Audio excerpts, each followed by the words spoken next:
संस्कृती या भारत खंडामध्ये खऱ्या अर्थाने आपण जन्माला आलो आणि खऱ्या अर्थाने साधू संत सुद्धा जन्माला आले.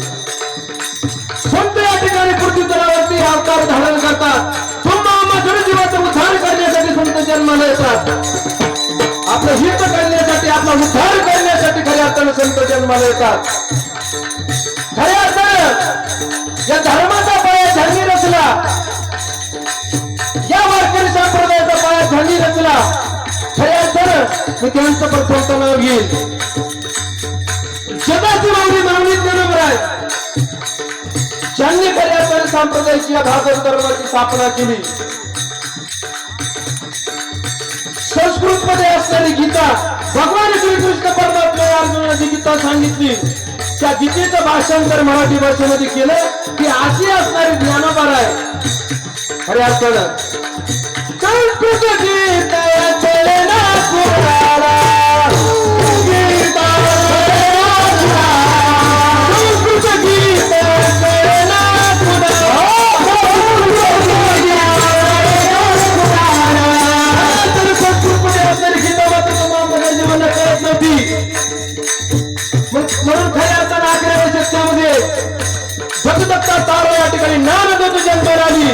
विठ्ठलवंताने रुक्मिणीच्या या ठिकाणी उतरामध्ये जन्माला आलेला हा ज्ञानोबा आहे. इंद्रायणी नावाची दुर्गा वाहणारी नदी आहे, त्या नदीच्या ठिकाणी या ठिकाणी ज्ञानोबांचा अवतार. ज्या टायमाला ज्ञानोबा जन्माला आले त्या टायमाला या ठिकाणी प्राजक्ताच्या झाडाचा आणि सडा, फुलांचा सडा पडलेला होता. त्या पारिजातकाच्या झाडाचा खऱ्या अर्थानं सडा पडल्यानंतर रुक्मिणी मातेला असं वाटलं की माझ्या पोटी खऱ्या अर्थाने प्रकाश जन्माला आला, एक ज्ञानसूर जन्माला आला. म्हणून या ठिकाणी त्याचं नाव ज्ञानेश्वर ठेवण्यात आलं. वास्तविक पाहता ज्ञानोबा जर नसते तर आपल्याला मात्र देव समजला नसता, ज्ञानेश्वरी सारखा ग्रंथ या ठिकाणी समजला नसता, गीता समजली नसती. म्हणून या ठिकाणी 11व्या-12व्या शतकामध्ये खऱ्या अर्थाने ज्ञानोबांचा अवतार धारण झाला. त्यांनी किती कष्ट सहन केलं, किती यातना सहन केल्या, किती दुःख सहन केलं, परंतु तुमच्या आमच्यासाठी असणारा ग्रंथ ज्ञानेश्वरी हा परम पवित्र ग्रंथ या ठिकाणी आपल्यासाठी निर्माण करून दिला. त्यानंतर दुसऱ्यांदा मी नाव घेईल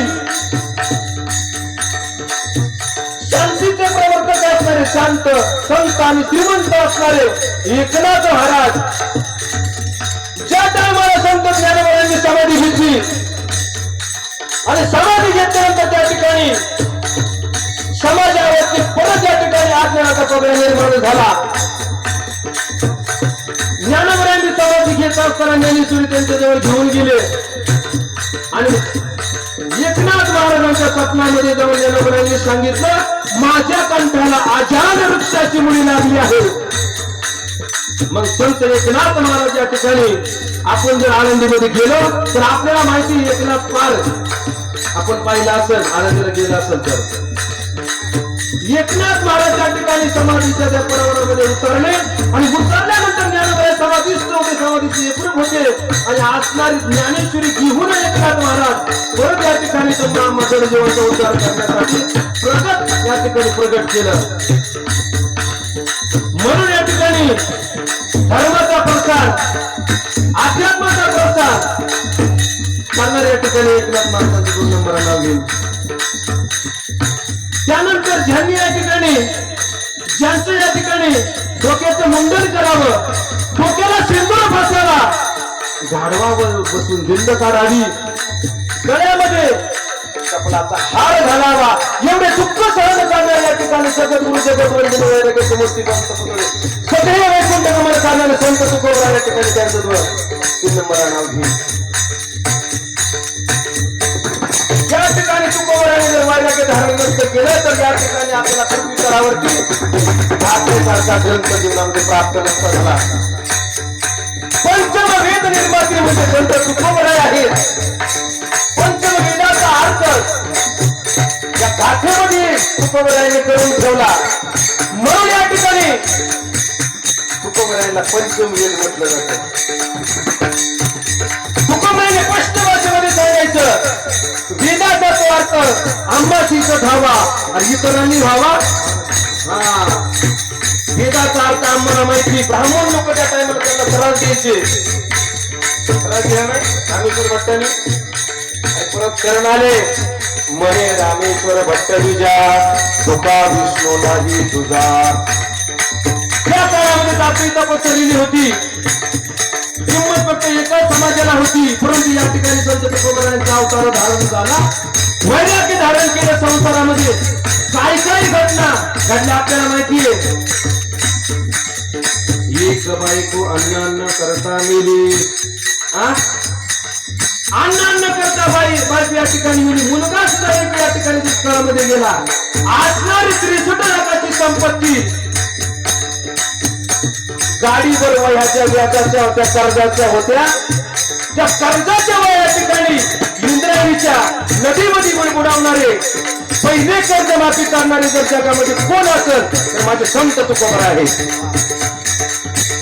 आज काय सांगतात.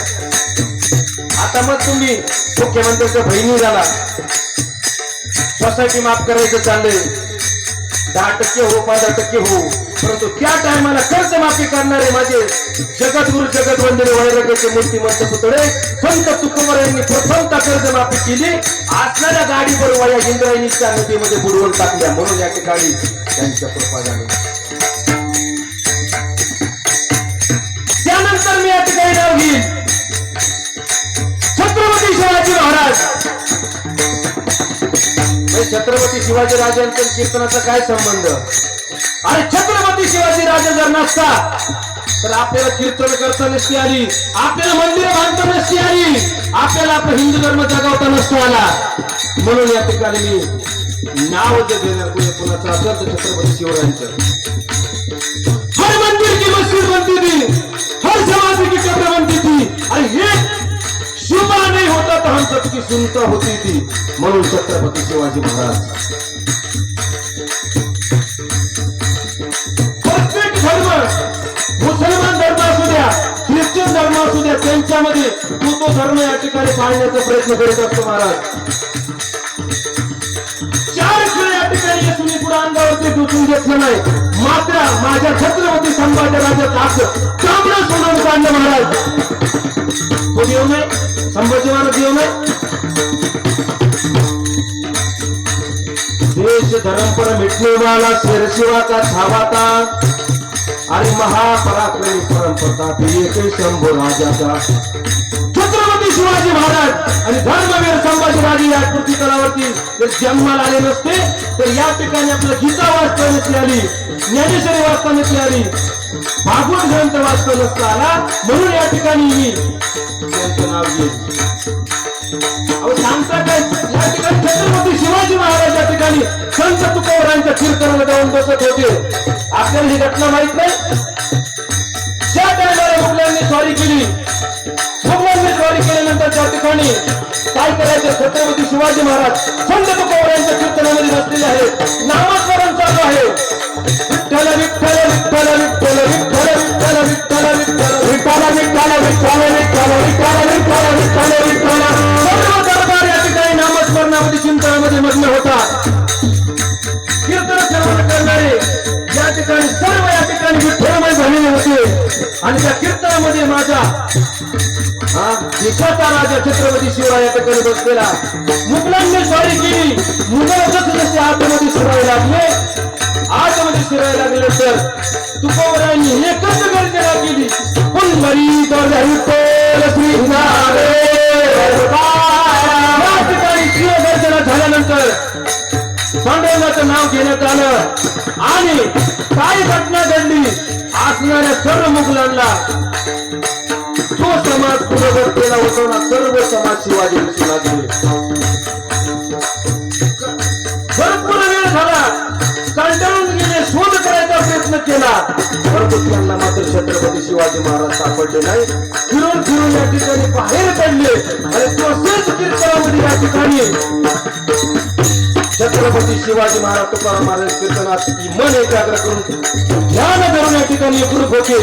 आता मावळा या ठिकाणी कुठे कीर्तनात असतो. किती नावं कीर्तन ऐकतात. तर कीर्तन ऐकून ऐकतात का. जर या ठिकाणी आजचा मावळा जर कीर्तन ऐकत नसेल तर आजचा मावळा नसून तो कावळा आहे. हिंदू धर्मामध्ये आपण जन्माला येऊन जर आपण कीर्तन प्रवचन धर्माचा जर विचार करीत नसेल आणि भागवत धर्म वारकरी संप्रदायाचा प्रसार आपल्याला तरुणांना करावा लागणार आहे.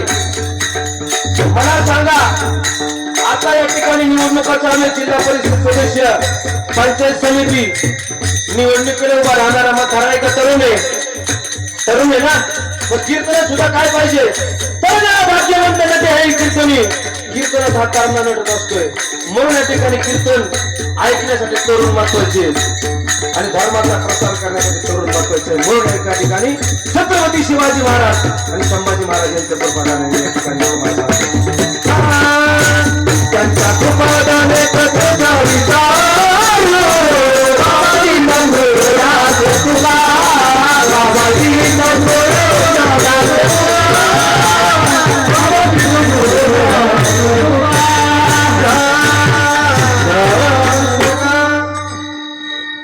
पांडुरंगा करो प्रथम मना धोसरे चरण